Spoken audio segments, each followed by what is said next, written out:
मेरी YouTube की journey start हुई 2019 में और मैंने 10,000 सब्सक्राइबर क्रॉस किए और मोनेटाइज हुआ मेरा चैनल 2023 में, उसके एंड में। तो इन 4 सालों में क्या खोया, क्या पाया, कितना कमाया, क्या लर्न किया, 10 पॉइंट्स हैं जो आप लोगों के लेकर आया हूँ, आप लोगों की ज़रूर हेल्प करेंगे।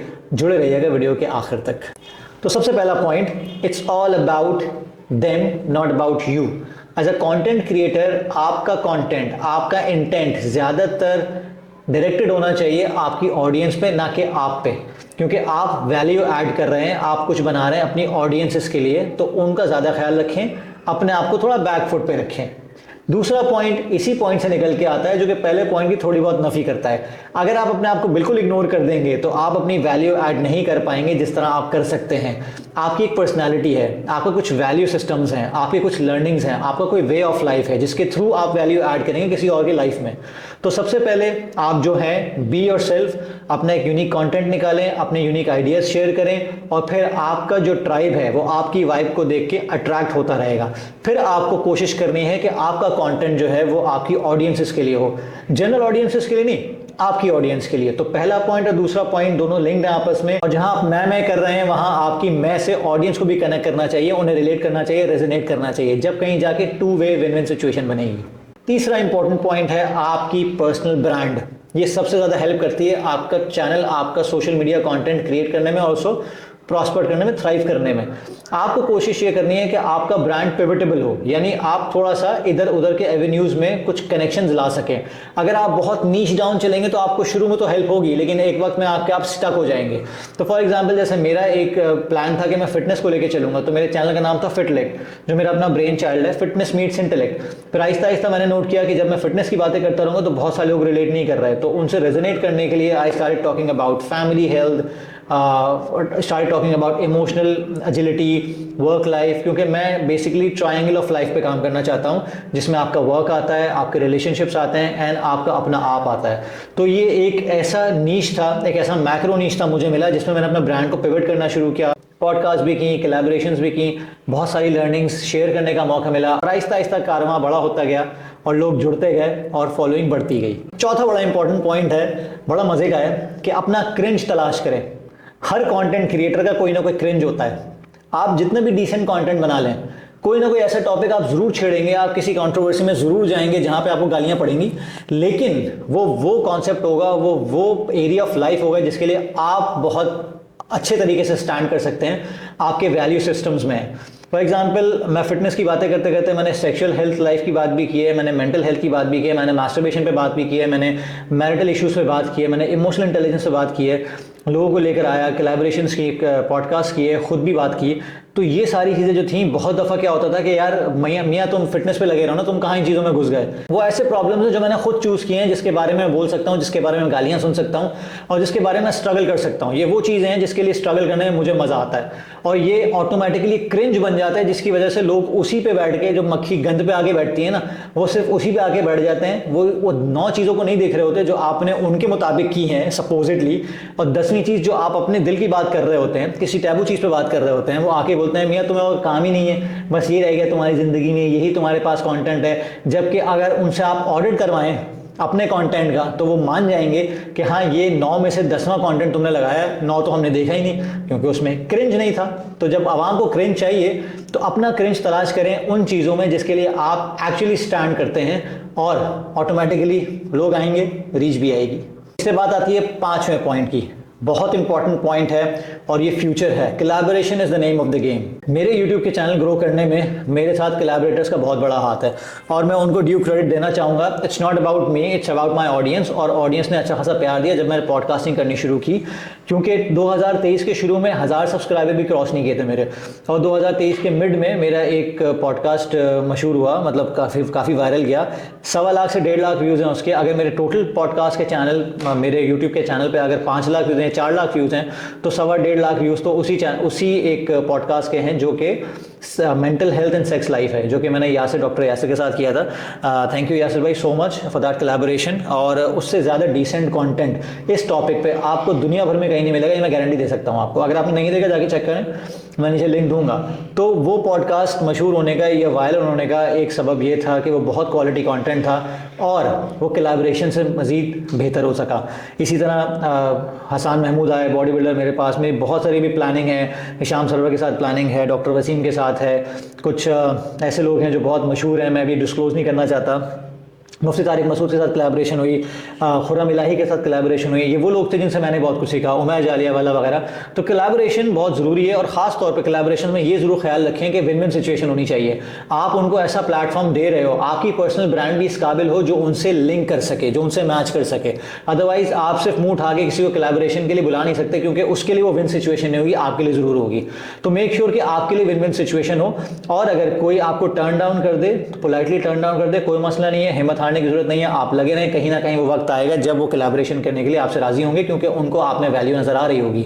इसीलिए यही चीज़ अगर मैं 4 साल पहले करता तो कोई मुझे नहीं जानता था। 4 साल बाद की मेरा कंटेंट था, कंसिस्टेंसी थी, लोग देख रहे थे, मेरे पर्सनल कनेक्शंस थे, मेरे जॉब कनेक्शंस थे, जो 10-12 साल नौकरी की है कॉर्पोरेट में, मेरे अपने सेल्स के कनेक्शंस थे। तो कहीं ना कहीं वो कोलैबोरेशन मेरे काम आई and then I was able to nail that in. तो बी श्योर अबाउट इट कि आपको कोलैबोरेशंस करनी है एज सून एज पॉसिबल। जो आपको मिलता है ऐसा कोई बंदा जो आपके आसपास हो, जो आपकी हेल्प कर सकता है, डू कोलैबोरेट। अब छठे पॉइंट पे आ जाते हैं, सबसे इंपॉर्टेंट पॉइंट जिसका आप इंतजार कर रहे हैं। कमाया कितना भाई, घर कैसे चलाते हो, डॉलर कितने कमाते हो। भाई मैं आपको एक छोटी सी बात बता दूं, तकरीबन 4 महीने में जब तक मेरे पास गूगल की पेन आ रही थी, मुझे अच्छा खासा टाइम लगा, तो 3.5-4 महीने की जो मेरी कमाई आई, जब मेरा पहला पे आउट आया मेरे अकाउंट में, वो आया 84,000 रुपीज़ 4 मंथ्स, 21,000 अ मंथ, तो 21,000 रुपये महीना। क्या आपको लगता है इतना है जिससे घर चल सके? मेरी कॉस्ट पूरी नहीं हुई। ये कैमरा जिससे मैं वीडियो बना रहा हूँ, इसकी कॉस्ट भी नहीं निकली उस 84,000 से। ये तकरीबन मेरे पास ZV-1 है 1.5 लाख रुपए का, तो ये लिया था मैंने 4 साल पहले, सही है, तकरीबन 2 साल पहले। तो ये कोई ऐसा सीन नहीं, लोग मुझसे पूछते हैं कि भाई यूट्यूब से घर चल जाता है, पॉडकास्ट से घर चल जाता है। ये एक वो चीज़ है जो आपका एसेट डेवलप होता है। जैसे 4 साल बाद इसने मुझे इतने छोटे से पैसे कमा के दिए, हो सकता है 4 साल बाद और या 4 महीने बाद और पैसे दे सके। तो ये एक एसेट है जो कहीं ना कहीं आपकी छोटी बहुत कमाई करता रहता है। इन एडिशन टू दैट ये एक लेगेसी है जो आप डेवलप करते हैं अपनी आने वाली नस्लों के लिए। अपनी इसको अगर आप एक एसेट बिल्डिंग की नीयत से करेंगे ना, तो ये आसान होगा आपके लिए। आप अपना जो एक अपना पर्सोना है उसकी लेगेसी बिल्ड करने के लिए आप इसको करेंगे, तो फिर आप कर सकते हैं। अगर आपका पहला प्राइमरी पर्पस ये होगा कि आप इससे पैसे कमा लें, तो नहीं होगा boss. Don't do that. Don't create content just to make money out of it, because it's a byproduct, it comes with passage of time. 7th point है फीडबैक। ये बहुत इंपॉर्टेंट पॉइंट है। मेरी वीडियोस, मुझे इतना करेज था ये मानने के लिए कि मेरी फिटनेस की वीडियोस मशहूर नहीं हो रही, मेरी फिटनेस की वीडियोस यूट्यूब पे लोग नहीं देख रहे थे। मुझे काफ़ी लोगों ने फीडबैक दिया कि यार आपकी बातें अच्छी लगती हैं, आप मोटिवेट अच्छा करते हैं, आप इंस्पिरेशनल बातें करते हैं, आपकी स्टोरी टेलिंग अच्छी है, आप जब बात करते हैं हम रिलेट करते हैं, रेजोनेट करते हैं। तो मैंने फिर ये देखा, मैंने ज़्यादा बातें करनी शुरू कर दी। मैंने फेसबुक, इंस्टाग्राम पे गाड़ी में बैठ के मैंने साउंड प्रूफिंग अच्छी होती तो वहाँ वीडियोस बनानी शुरू कर दी। मिलियंस के व्यूज़ भी आए उस पर। उसमें फिटनेस की बातें भी थी, माइंडसेट की बातें भी थी। तो मैंने ये नोट किया कि लोग मेरी बातें माइंडसेट के हवाले से ज़्यादा पसंद करते हैं। इससे बेहतर कि मैं लोगों को डोले शोले दिखाऊं और एप्स बनाते हुए दिखाऊं और ये कैसे कर रहे हैं, वो कैसे कर रहे हैं। मैं ज़्यादा बात करता हूँ क्यों कर रहे हैं, क्योंकि एप्स कैसे बनाने हैं, बाइसेप कैसे बनाने हैं, चेस्ट कैसे बनाना है। कैसे तो हर किसी को पता है, बच्चे को पता है आजकल के दौर में, लेकिन क्यों करना है ये एक मिसिंग लिंक था जो कि मैंने पकड़ा। और मैंने जब किया तो लोगों ने काफ़ी सराहा, तो इसकी वजह से मैंने पॉडकास्टिंग में भी आया। तो ये फीडबैक के थ्रू हुआ। अगर ये फीडबैक को मैं रद्द कर देता, मैं नहीं सुनता लोगों की, तो आज मैं वहीं स्टक रहता जहां मैं था। लेकिन बात फिर वहीं आती है, मैंने अपने आप को, अपनी आइडेंटिटी को साइड पे नहीं रखा। I restarted making content, I redirected my content for the good of both, for my self and for my audience. ये आपको एक फाइन बैलेंस देखना पड़ता है और फिर कहीं जाके आपका फीडबैक आपके काम आता है। 8वां पॉइंट बड़ा मजे का है भाई, बहुत मुश्किल काम है लेकिन कर लिया करो।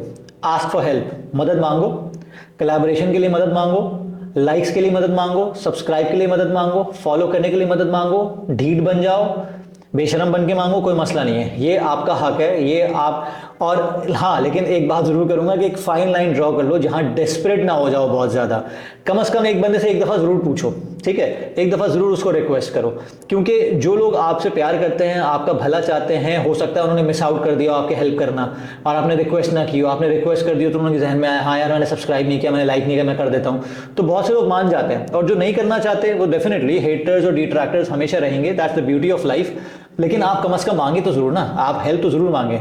तो ये आपका हक है, ये आपको करना चाहिए और इससे आपकी हेल्प होगी और इससे आपके लॉन्ग टर्म में आपका जो गर्दन का सरिया है वो भी कम होगा। Second last point, 9th point, SEO, search engine optimization for YouTube.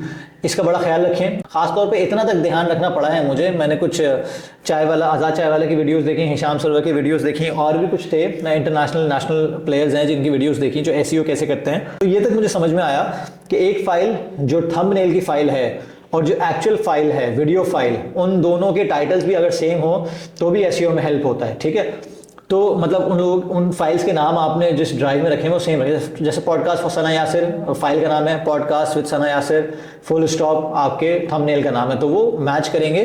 तो एसईओ में आपका जो बेसिकली एक कीवर्ड्स होते हैं वो मैच कर रहे होते हैं, फिर एसईओ हर चीज़ देख रहा होता है, फिर आपके हैशटैग्स होगा, फिर डिस्क्रिप्शन हो गई, फिर आपने डिस्क्रिप्शन में वीडियो को चैप्टराइज किया हुआ है, आपने कितना स्मूथ किया हुआ है, कितना फैसिलिटेट किया हुआ है अपने कंज्यूमर को, कंटेंट कंज्यूमर को वो कंटेंट कंज्यूम करने के लिए। तो ये चीज़ एसईओ में देखी जाती है, इसका ख्याल रखें। Last but not the least और बहुत बोरिंग, सबसे ज़्यादा रिपीटेड, कंसिस्टेंसी। लेकिन प्लीज़ मैं बोरिंग नहीं करूंगा कंसिस्टेंसी को, मैं चाहूंगा कि इसको एक अच्छे तरीके से समझाऊं, एक एग्जाम्पल के थ्रू। आप जब भी फिटनेस की बात मैं करता हूं ना, बहुत दफ़ा लोगों से फिटनेस रूटीन फॉलो नहीं होता, तो मैं अक्सर उनसे कहता हूं यार you can't be consistent, it's okay, it's human, but you can be inconsistently consistent. अब इसका मतलब यह है कि आपने एक हफ्ता डिसाइड किया, आपने फिटनेस रूटीन स्टार्ट किया, आप मंडे को जिम गए, मंगल बुध आपने ड्रॉप किया, फिर आप जुमेरात को जिम गए, फिर आपसे जिम नहीं जाया गया और पूरा हफ्ता आपका निकल गया। अगले हफ्ते आप सेम पैटर्न रिपीट कर लें, आप पीर को जाएं और उसके बाद दोबारा जुमेरात को जाएं, भले आप मंगल को जा सकते थे, नहीं जाएं, जुमेरात को जाएं और फिर आपके वो 2 दिन रिपीट हो गए। तो ये वाला पैटर्न आपने सेकंड वीक में रिपीट किया, अब उसी को थर्ड वीक में, फोर्थ वीक में, फिफ्थ वीक में रिपीट करें, कम से कम 6 हफ्ते करें। उसके बाद आहिस्ता आहिस्ता आपके अंदर कॉन्फिडेंस डेवलप हो जाएगा कि हाँ यार इतना कंसिस्टेंट तो मैं रह सकता हूँ, तो एक दिन और ऐड हो जाएगा। आपको सामने रहना है, ठीक है, आपको रेलेवेंट रहना है। तो जब कहीं जाके आपकी एक ब्रांड की पोजीशनिंग होगी, आपकी ब्रांड की एक वैल्यू बनेगी, आपकी विजिबिलिटी आएगी, फिर लोग आपको सुनेंगे। अदरवाइज अगर आप बहुत ज़्यादा इनकंसिस्टेंट रहेंगे तो लोग बहुत जल्दी भूल जाते हैं। बार बार आप उनके सामने आते रहेंगे, डिफरेंट कंटेंट लाते रहेंगे, वैल्यू ऐड करते रहेंगे, तो आप उनके जहन में, उनके टॉप ऑफ माइंड रहेंगे और आप रेलेवेंट भी रहेंगे। तो बी कंसिस्टेंट।